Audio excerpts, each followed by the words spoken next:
안녕하세요, 비단멍게입니다. 새우 하면은 어떤 새우가 생각나시나요? 흰다리 새우, 킹타이거 새우, 다양한 새우들이 있는데 걔네랑 조금 다른 특별한 새우가 있다고 해가지고 경기도 평택시에 있는 어느 한 양식장을 찾아와 봤는데요.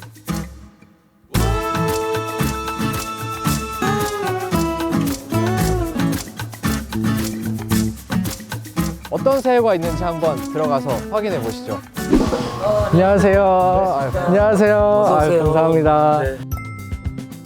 혹시 여기 어떤 새우가 있는 거예요? 로젠베르기라는 학명을 갖고 네. 있는 큰 진거미 새우로 국내에는 알려져 있습니다. 네네네.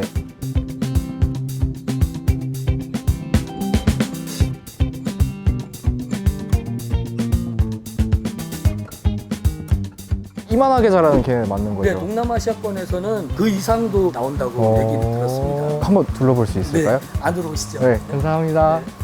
우와. 우와.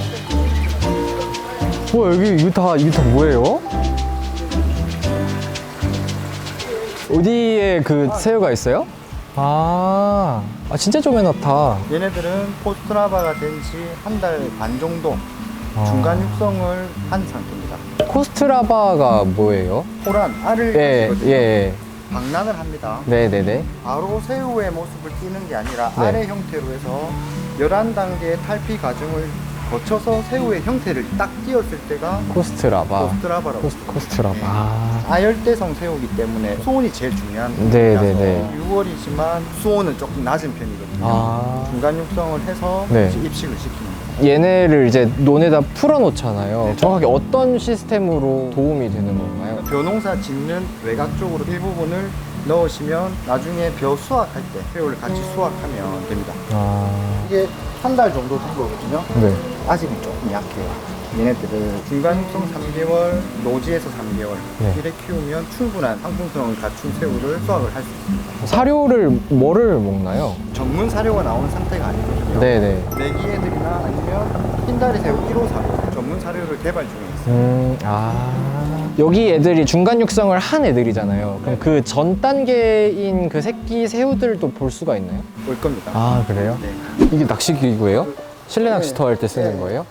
낚시터를 하려면은 물고기 같은 거는 입이 있으니까 이렇게 물잖아요. 네. 새우도 입으로 물어요? 집게가 있고 입으로 가져가는 집게가 따로 있어요. 네네. 붙잡고 그거를 갈가서 먹어요. 그러는 사이에 바늘이 이제 제대로 입으로 들어가는 거죠. 이거는 싸움용이고 네. 입으로 가져가는 집게는 따로 있어요? 예. 지금은 실내 수영장 만들어도 되겠는데요?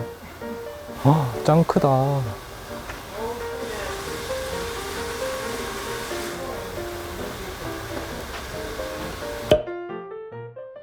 온다. 시설 둘러보는 와중에 지금 2.5톤짜리 탑차가 큰 징거미 새우를 싣고 도착한다고 하거든요. 어떻게 입하가 되는지 그 장면을 한번 확인해 보러 가겠습니다. 우와.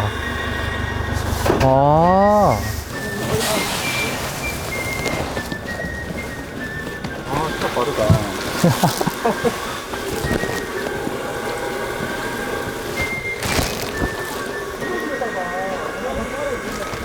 끝? 됐다. 고생하셨습니다. 이거 안에 듣고 있어요. 네네네네. 와, 진짜 조그맣다. 모기만 하다고 보시면 되고 네, 진짜 그만하네. 18시간 이상 지났거든요. 네네. 그래도 탄력 상태는 좋습니다.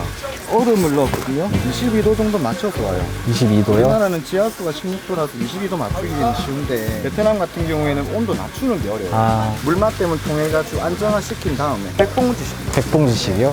물고기 같은 거 사오면은 그 수조 온도랑 이렇게 맞춰줘야 되잖아요. 물이 담긴 봉지를 수조 안에다가 넣고 수조에 있는 물 온도랑 맞추는 작업을 하고 있어요.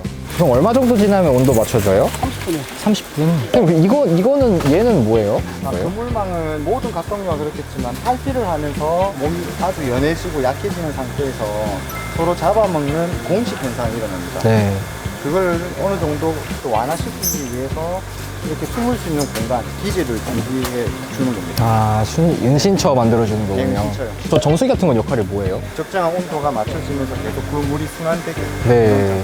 국내에서 양식이 되는 거잖아요. 네. 근데 얘네들은 지금 수입해 온 거잖아요. 네, 맞습니다. 그러면 수입해 온 거를 우리나라에서 키우는 거예요? 근친이 몇 년 동안 계속 내려오다 보니까 열성인자가 많이 나와요. 우수한 어미 집단을 확보하기 위해서 이번에 수입을 하게 됩니다. 여기 지금 뭐 하는 거예요?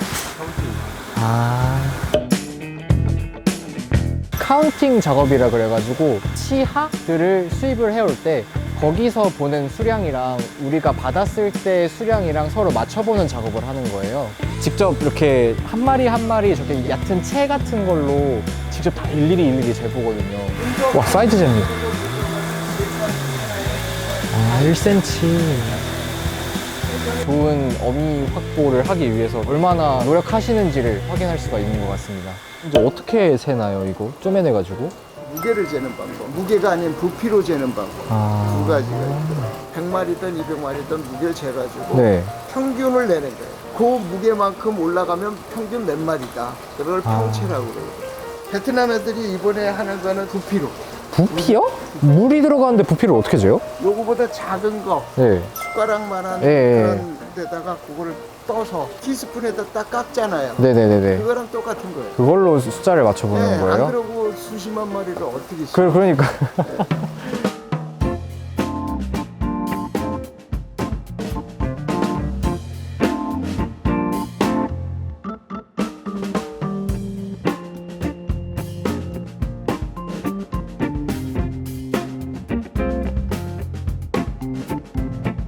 입하된 큰징거미 새우 새끼들이 한 30만 마리 정도가 되는데요. 받고 싶은 만큼 받을 수가 없다고 해요. 자기가 가지고 있는 중간 육성장이라든지 아니면 저렇게 노지나 논밭 이런 거에 그 면적별로 정해진 수량만큼만 받아갈 수가 있다고 합니다.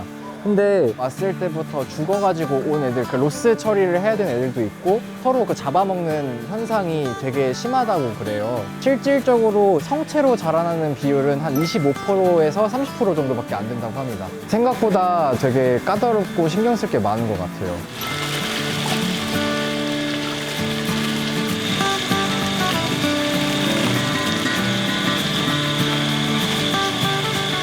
이제 조금 있으면 이제 국립수산물품질관리원에서 검역을 하러 나올 거예요. 잠시 있다가 그 검역하는 장면도 확인해 보도록 하겠습니다. 왜요? 근데 그 정밀 검역하는 모드를 꼭 찍어야 되는 건가요? 아니요. 대장님께 한번 여쭤볼게요. 예. 지원장님 계세요? 제가 전화 통화 좀 할게요. 그럼 물건이랑 전혀 상관없으신 분이에요? 아니요, 제가 안 되는 게 아니라 그러면 제가 만약에 제가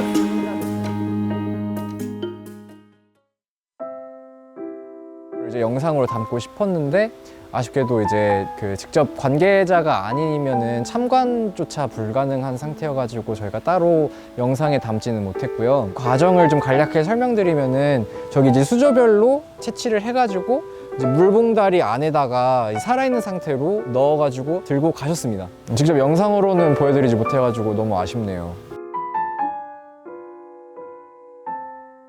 오늘 이렇게 이제 수입된 큰징거미 새우 종묘가 어떠한 환경에서 자라게 되는지를 확인을 해봤는데요.